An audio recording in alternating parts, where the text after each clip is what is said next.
अस्सलाम वालेकुम। Chapter 20 topic 20.4 uncertainty within the atom.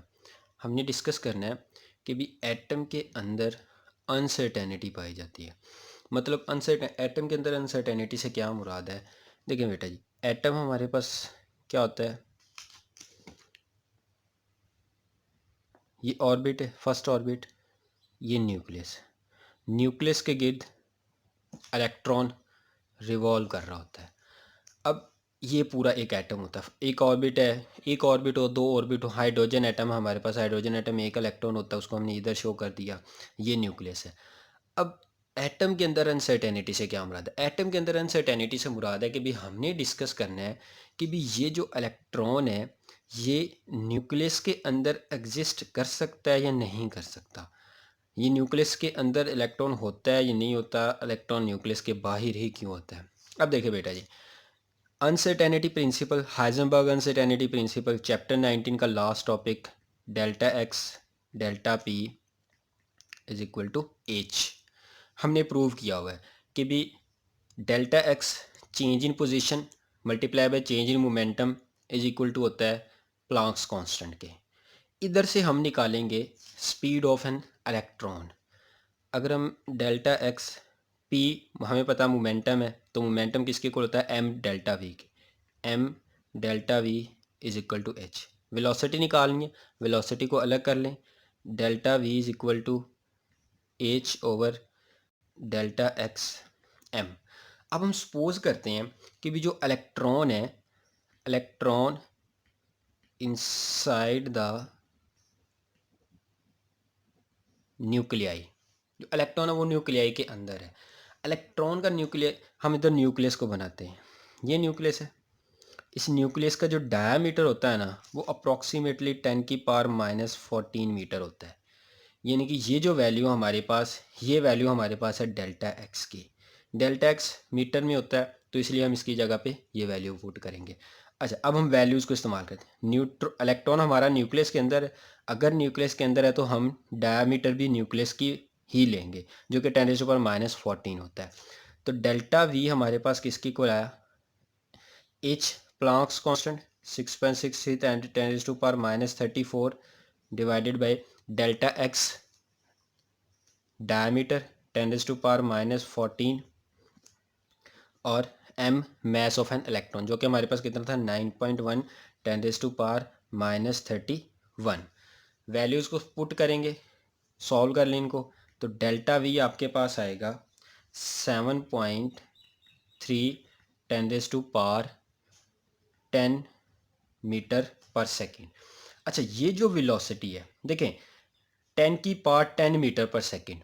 Speed of light कितना होता है हमारे पास, सी की वैल्यू हमारे पास होती है 3×10⁸ मीटर पर सेकेंड। ये 10⁸ है स्पीड ऑफ लाइट। और जब हम इलेक्ट्रॉन को न्यूक्लियस के अंदर रखते हैं तो जो इलेक्ट्रॉन की जो वेलोसिटी आती है वो ये आती है, यानी कि 10⁻10 मीटर पर सेकेंड, जो कि स्पीड ऑफ लाइट से भी ज़्यादा है। Delta V greater than speed of light inside the nucleus. ऐसा तो पॉसिबल ही नहीं है कि भी हमारे पास कोई भी चीज़ स्पीड ऑफ लाइट से ज़्यादा वेलोसिटी से मूव कर सके, स्पीड ऑफ लाइट से ज़्यादा स्पीड से मूव कर सके। तो कंक्लूजन ये निकला कि भी जो इलेक्ट्रॉन है हमारे पास वो कभी भी न्यूक्लियस के अंदर नहीं हो सकता, इनसाइड द न्यूक्लियस एग्जिस्ट नहीं कर सकता। अगर वो इनसाइड द न्यूक्लियस होता है तो उसकी speed greater than speed of light होनी चाहिए, जो कि हो नहीं सकता। अगर ये पॉसिबिलिटी नहीं है तो ये अंडरस्टूड बात है कि nucleus side the electron inside the nucleus नहीं हो सकता। हम देखते हैं, अगर हम इलेक्ट्रॉन को आउटसाइड द न्यूक्लियस रखते हैं, electron outside the nuclei, electron outside the nuclei है, मतलब delta V is equal to H over delta X M. Outside the nuclei का मतलब फर्स्ट ऑर्बिट की वैल्यू हमने ली। अब इलेक्ट्रॉन हमारा इधर है, तो फर्स्ट ऑर्बिट का रेडियस कितना होता है, R1 हमने कैलकुलेट किया था बोहर रेडियाई में। R1 की जो वैल्यू थी, इनके डेल्टा एक्स की जो वैल्यू हमारे पास थी वो थी 0.053 नैनोमीटर। आप इसको ये भी लिख सकते हैं 0.53 ऑंगस्ट्रॉम। आप इसको ये भी लिख सकते हैं 5.3 10⁻⁻11 मीटर, क्योंकि ये जो नैनो हमारे पास 10⁻⁻9 होता है, ऑंगस्ट्रॉम 10⁻⁻10 मीटर होता है, तो आप इसको 10⁻11 भी लिख सकते हैं। वैल्यूज़ पुट करते हैं डेल्टा एक्स में, एच की 6.63 10⁻⁻34, डेल्टा एक्स की वैल्यू को हम ये इस्तेमाल करेंगे 5.10⁻11, और एम की value mass of an electron 9.1 10⁻⁻31। Values को पुट करेंगे, इसको आंसर जो हमारे पास आएगा, डेल्टा एक्स की जो वैल्यू हमारे पास आएगी वो आएगी 1.46 10⁻7 मीटर पर सेकेंड। सॉरी, इधर डेल्टा वी वेलोसिटी की वैल्यू निकालनी है। डेल्टा वी जो हमारे पास है 1.46 10⁻7 मीटर पर सेकेंड। इधर देखें, जो स्पीड ऑफ लाइट थी वो कितनी, 3 10⁻8 मीटर पर सेकेंड।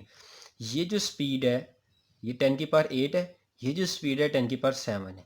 यानी कि अगर हमारा इलेक्ट्रॉन आउटसाइड द न्यूक्लियाई होता है तो जो डेल्टा वी आती है वो less than speed of light आती है, जो कि पॉसिबल है। इधर ये हमारे पास पॉसिबल नहीं था कि भी speed of electron greater than speed of light हो।